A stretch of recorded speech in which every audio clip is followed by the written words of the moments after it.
Hello, അപ്പോൾ ഇന്ന് ഉണ്ടാക്കാൻ പോകുന്ന സ്റ്റീംഡ് മോമോസിനെ കുറിച്ചിട്ട് ചെറിയൊരു കാര്യം ഇവിടെ പറഞ്ഞുതരാം. ഞാൻ ലൈഫിൽ ആദ്യമായിട്ട് മോമോസ് കഴിക്കുന്നത് ഒരു 4-5 മാസം മുമ്പാണ്. അതെങ്ങനെയാണെന്ന് വെച്ച് കഴിഞ്ഞാൽ, മൂത്ത കാരണവളുടെ വൈഫ് പ്രഗ്നൻ്റ് ആയിരുന്നു. 7-ാം മാസമായിട്ട് നമ്മൾ വീട്ടിൽ പാർക്കാൻ വന്നിട്ടുണ്ടായിരുന്നു. അങ്ങനെ ഓള് പറഞ്ഞു, എനിക്ക് പാനിപൂരി തിന്നാൻ പോകുന്നുണ്ട്. ഒരു ദിവസം രാത്രി വന്ന് പാനിപൂരി തിന്നാൻ പോകുന്നുണ്ട് പൊന്നോവർ. ഞാനെന്ത് ചെയ്തു, ഒന്നും നോക്കിയില്ല, കിട്ടിയ അവസരമില്ല, നമുക്കൊന്ന് ചാടി കയറി തിന്നാൻ പോകാമല്ലോ. രണ്ടാമത്തെ കാരണവളോട് പറഞ്ഞ്, മുഴുവൻ അങ്ങനെ പോകുന്നുണ്ട് പാനിപ്പൂരി എന്ന് നമുക്ക് പോവല്ലേ എന്ന് ചോദിച്ചു. ഓന് അന്നെന്തോ ഒരു മുടന്ത് ന്യായം പറഞ്ഞത്, നമുക്ക് നാളെ പോവാം, ഇന്നിപ്പോൾ വണ്ടിയില്ല എന്നൊക്കെ പറഞ്ഞു. അങ്ങനെ എന്തായാലും പിറ്റേന്ന് രാത്രി ഞാനും ഉമ്മയും കാരണവലും മോളും അനിയനും കൂടെ മാറ്റിയിട്ട് മഞ്ചേരിയിലെ ടോക്കൺ ഫോസ് പോയി. അവിടുത്തെ പാനിപ്പൂരാണ് നല്ല ടേസ്റ്റ്. പേഴ്സണലി ഓൾക്ക് ഭയങ്കര ഇഷ്ടമാണ്, എനിക്കും ഭയങ്കര ഇഷ്ടമാണ്.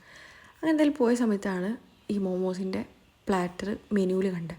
അപ്പോൾ കാക്ക പറഞ്ഞപ്പോൾ നീ ഇത് കഴിച്ചിട്ടില്ലല്ലോ, ഇത് ഓർഡർ ചെയ്യാം നമുക്ക് പറഞ്ഞു. അങ്ങനെ മോമോസിൻ്റെ പ്ലാറ്ററും പാനിപ്പൂരിയും ലോഡ് ഫ്രൈസും അങ്ങനെ ഓൾക്ക് ഇഷ്ടപ്പെട്ട എല്ലാം ഓർഡർ ചെയ്ത്. അന്ന് ആ ഒരു മോമോസിൽ പല വെറൈറ്റി മോമോസ് ഉണ്ടായിരുന്നു, പക്ഷേ എനിക്ക് ഏറ്റവും ഇഷ്ടമായത് സ്റ്റീംഡ് ആയിരുന്നു.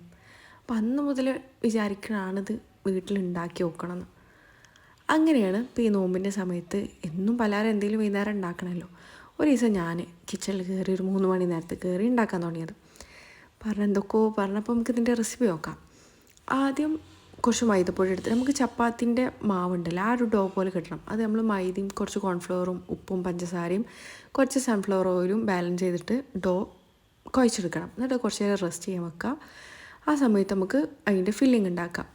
ഈ ചിക്കന് ഉപ്പിട്ടിട്ട് വേവിക്കാൻ വെക്കുക, നല്ലോണം വേവിക്കണം.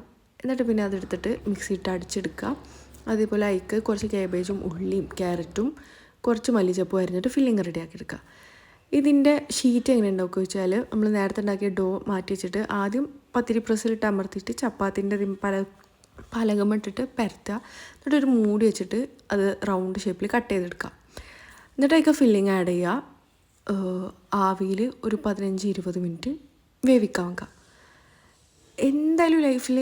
എന്തായാലും ഹോട്ടലിൽ നിന്ന് അവിടെ നിന്ന് എന്തെങ്കിലും കഫേ നിന്നൊക്കെ കഴിച്ചിട്ടുണ്ടാവും, പക്ഷേ വീട്ടിലുണ്ടാക്കി എല്ലാവരും ഒന്ന് ട്രൈ ചെയ്ത് നോക്കണം.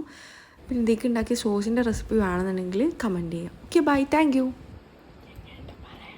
ഓ സൂപ്പർ.